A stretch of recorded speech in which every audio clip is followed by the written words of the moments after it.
The cabin in the valley. My name is Olivia Martinez, and I'm 27 years old. I work as a freelance wilderness photographer based out of Denver, Colorado. And the night I got trapped in an abandoned cabin during a thunderstorm and discovered I wasn't actually alone is the night I learned that some people will go to extreme lengths to hide from their past, and they don't care who gets caught in the middle. Before I begin, if you ever hike in the mountains during storm season, always carry a satellite communicator. Keep listening, because the person I found in that cabin wasn't the threat I initially feared, but what she was running from would prove to be far more dangerous than either of us could have imagined. It was mid-August, and I'd been hired by an outdoor magazine to photograph the high country around the Maroon Bells area. The assignment was straightforward. Get good shots of the landscape. Capture the changing light during golden hour. Document the trails before late summer turned to early fall. I'd made this trip a dozen times before. I knew the terrain. I knew the weather patterns. I was comfortable being alone in the mountains. The first 3 days of my assignment went perfectly. I hiked different routes. I found excellent photography locations. The weather had been clear and cooperative. But on the 4th day, the forecast changed. A severe thunderstorm was moving in from the west. The Weather Service was predicting heavy rain, possible hail wind gusts up to 60 miles per hour, and lightning. It was the kind of storm that could come up fast and trap you if you weren't careful. I was about 4 miles from my vehicle when the storm started. I could see the clouds rolling in.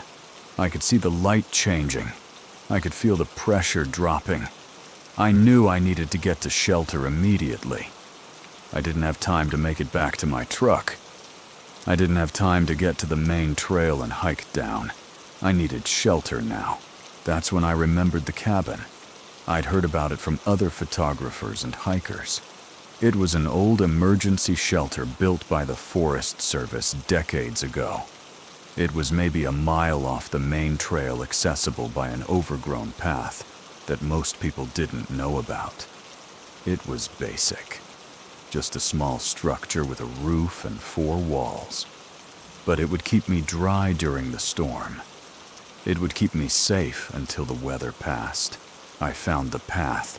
I made my way through the dense forest. The rain was starting to fall harder now. The wind was picking up. The lightning was flashing in the distance. My heart was pounding because I could feel the danger of the open sky and the exposed elevation. I was in the mountains above 10,000 feet during a severe thunderstorm. Every second mattered. The cabin appeared through the trees like a miracle. It was small, weathered, made of logs that had turned gray from decades of exposure to the elements. The door was closed. I pushed it open and stepped inside just as the rain became torrential. Thunder rolled directly overhead. Lightning illuminated the interior for a split second. I pulled the door shut behind me. The cabin was dark inside. Very dark. The windows were small and covered by years of grime and neglect.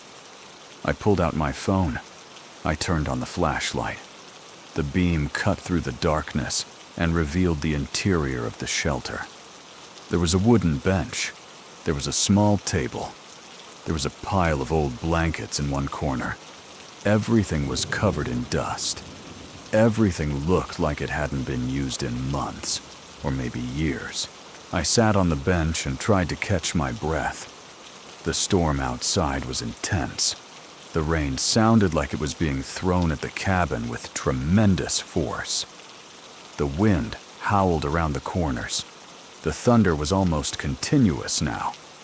The lightning flashes lit up the interior at regular intervals. But I was safe. I was dry. I was sheltered. I spent the first hour just waiting, just listening to the storm. just trying to calm my nerves. I took some photos inside the cabin because the lighting was interesting with the storm outside and the occasional lightning flashes illuminating the space. I sat on the bench and thought about how lucky I'd been to remember the cabin's location. How many hikers would have been caught in this storm without shelter? How many people had probably used this cabin over the years for the exact reason I was using it now? Around 5 in the afternoon, I noticed something that made me stop. There was a bag in the corner, a backpack. It was partially hidden under some of the old blankets, but it was definitely there. And it definitely wasn't old. It was a modern hiking backpack, the kind people use now, not decades ago. Someone had left a backpack in this cabin. Someone had been here recently. Someone had been here and left their belongings. I approached the backpack carefully. I pulled it out from under the blankets. I opened it. Inside were clothes, women's clothes, a jacket, some pants, a shirt. There was also a water bottle, some granola bars, a headlamp, a phone charger, a first aid kit. These were the belongings of someone who was actively hiking. Someone who had left these items in the cabin and was planning to come back. My mind started racing. Where was this person now? Were they outside in the storm? Were they also sheltered somewhere? Were they in danger? I looked around the cabin more carefully. There were other signs that I hadn't noticed at first. Signs of habitation. A sleeping bag rolled up in the corner. A journal on the small table. I opened the journal. The entries were dated. They went back about 2 weeks. The handwriting was neat and careful. The person writing was clearly an experienced hiker.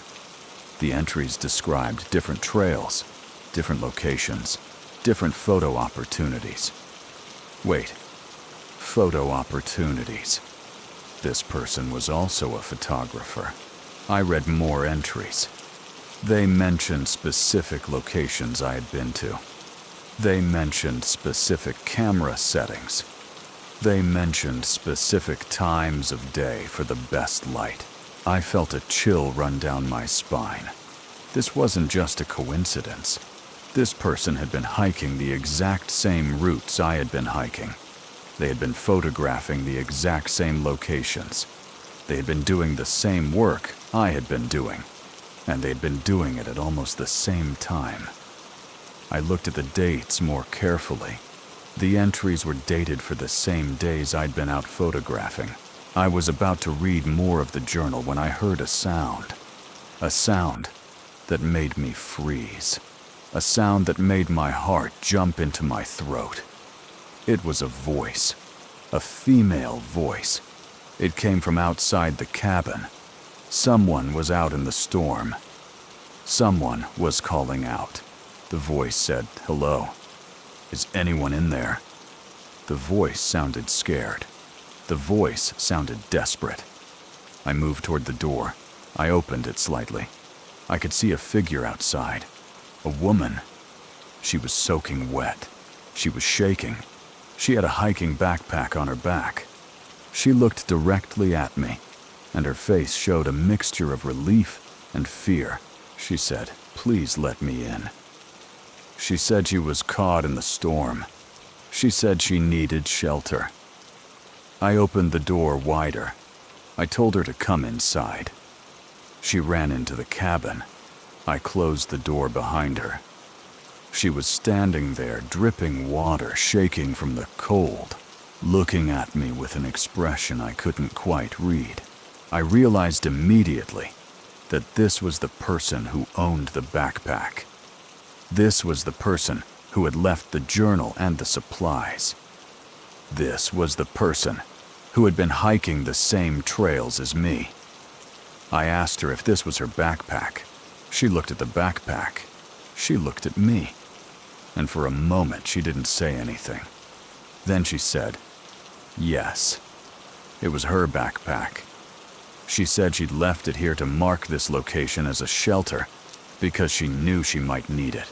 I asked her about the journal. She looked confused. She said, "What journal?" I pointed to the table. She walked over to it. She looked at it, and her face went pale. She said that wasn't hers. She said she'd never seen that journal before. I picked up the journal again. I looked at the handwriting more carefully. Now that I was looking at it in the presence of another person, I could see that my initial assumption might have been wrong. The journal might belong to someone else. Someone else had been in this cabin. Someone else had been hiking these routes. Someone else had been here not long before we arrived. The woman said we needed to get out of here. She said we needed to leave immediately. I said we couldn't leave. It was a severe thunderstorm. It was too dangerous. She said it was more dangerous to stay. I asked her why. She said, because whoever wrote that journal might come back. She said we didn't know who that was or what they wanted. I told her to calm down. I said the storm was too severe to travel in. I said we should wait it out inside the cabin and then leave together when it was safe. She looked at me like I was insane. She said no. She said absolutely not. She said we needed to leave now. The argument was interrupted by a sound from outside. Another sound. The sound of footsteps. Multiple footsteps. Multiple people moving through the forest in the rain. Voices calling out. They were searching for something or someone, and they were getting closer to the cabin. The woman grabbed my arm. She said we had to hide. She pulled me toward the back corner of the cabin. She pulled me down behind the wooden bench. We crouched there in the darkness. The flashlight from my phone was still on, but I quickly turned it off. We were in complete darkness now. We were huddled together, listening to the sounds outside. Get closer and closer. The voices became clearer. There were at least 3 people, maybe 4. They were calling out a name. They were calling out Sarah. They were saying, "Sarah, we know you came this way." They were saying, "Sarah, we just want to talk to you." They were saying, "Sarah, your family is worried about you." The woman next to me was trembling. She was shaking so violently that I thought she might break. I suddenly understood. The woman who had sheltered in my cabin was named Sarah. These people were looking for her. They were searching the mountain for her, and they had found the area where she was hiding. The voices outside the cabin stopped. For a moment, everything was silent except for the rain and the wind. Then we heard it. Footsteps right outside the cabin, right at the door. Someone was at the cabin door. Someone was testing the handle. The door was locked, or at least it was closed. It wasn't locked because there was no lock. It was just a simple handle. Someone could push it open easily. Someone could enter the cabin and find us hiding in the darkness. Sarah grabbed my hand. She squeezed it hard. She was terrified. I was terrified. We were both hiding in the darkness, waiting for someone to discover us. Waiting for the door to open. Waiting for whatever was about to happen to happen. The door didn't open. Instead, we heard voices again. The people outside were talking to each other. One voice said, "Maybe she went further up the trail." Another voice said, "We should check the ridge before dark." Another voice said, "We're losing light fast, and this storm is getting worse." A fourth voice, older, more authoritative, said, "Everyone stay together and keep moving. She's out here somewhere, and she's not thinking clearly." She could hurt herself. The footsteps started moving again. The voices got fainter. The people outside were leaving the cabin. They were continuing their search further up the trail. Within a few minutes, the sounds had disappeared entirely. They were gone. Sarah and I stayed hidden for another hour. Neither of us moved. Neither of us spoke. We just waited in the darkness, listening to the storm, waiting to make sure they didn't come back. Finally, when the sounds of the storm had diminished and evening was turning to full darkness, I whispered to Sarah. I asked her what was happening. I asked her why these people were looking for her. Sarah took a long time to answer. When she finally spoke, her voice was quiet and broken. She said her name wasn't really Sarah. She said she had taken her sister's identity. She said she had stolen money from her family. A lot of money. Enough that her family had hired investigators to find her. She said she had come to the mountains to hide. She had been living off the grid for 2 weeks, trying to figure out what to do, trying to decide if she should turn herself in or keep running. I asked her if she was dangerous. She said no. She said she wasn't dangerous. She said she was just someone who had made terrible decisions and was trying to get away from the consequences. She said she understood if I wanted to leave her here and go back and tell the investigators where she was. I told her I wasn't going to do that. I said I needed to think about this. I said we should wait until the morning. I said we should leave together when the storm cleared and then figure out what to do. She asked me why I would help her. I told her I didn't know. I told her that maybe I would decide to turn her in. But for tonight in this cabin during this storm, I wasn't going to let anything bad happen to her.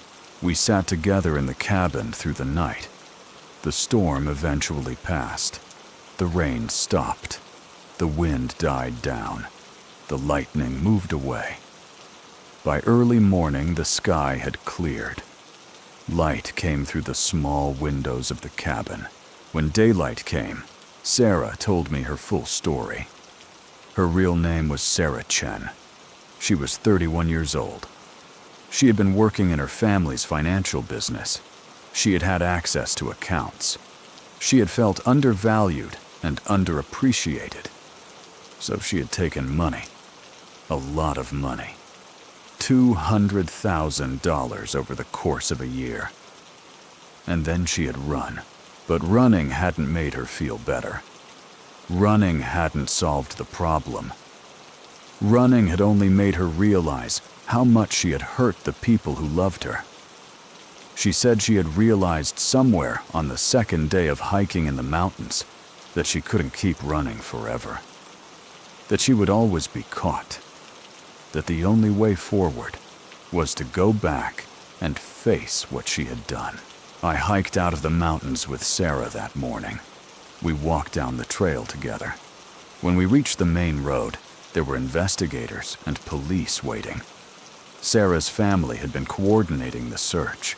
They had been looking for her because they loved her, not because they wanted to punish her. They wanted to help her. They wanted her to get treatment. They wanted her to understand what had gone wrong and how to fix it. Sarah turned herself in that day. She admitted to taking the money. She agreed to restitution. She agreed to therapy and psychiatric evaluation. And she thanked me for not leaving her alone in the cabin. She said that night, waiting in the darkness with someone who chose not to betray her, had changed something in her. It had given her hope that maybe she could survive this. I gave a statement to the authorities. I explained how I had found her. I explained why I had decided to help her. The investigators asked if I wanted to press charges for her trespassing or for the threat she represented. I said no. I said I understood why she had run. I understood that fear made people do desperate things. But here's what still haunts me about that night. Here's what I think about when I'm alone in the mountains. I had found her journal in that cabin. A journal written by someone else. A journal that documented someone else hiking the same routes I had been hiking. A journal that had made us both afraid. And I never found out who wrote that journal. I never found out who that other person was. I never found out why they had been following the same routes. The investigators told me not to worry about it. They said it was probably just another photographer or hiker who happened to be in the same area. They said it was probably a coincidence. But I have never believed that. I have always believed that someone else was in those mountains. Someone else was watching. Someone else had left that journal as a message, or a warning, or something I couldn't understand. Sarah spent 2 years in a psychiatric facility and a minimum security prison. She received treatment for what doctors diagnosed as bipolar disorder and dissociation. She was released and began a process of restitution to her family. The last I heard, she was working a stable job and had reconnected with her family. She had done what she set out to do.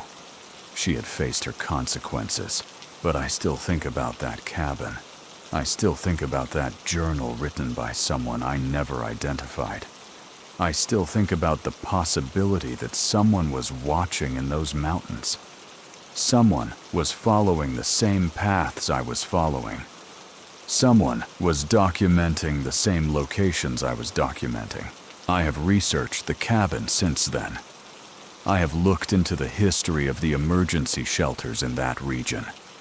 I have tried to find records of who built the shelter and when. But the records are incomplete.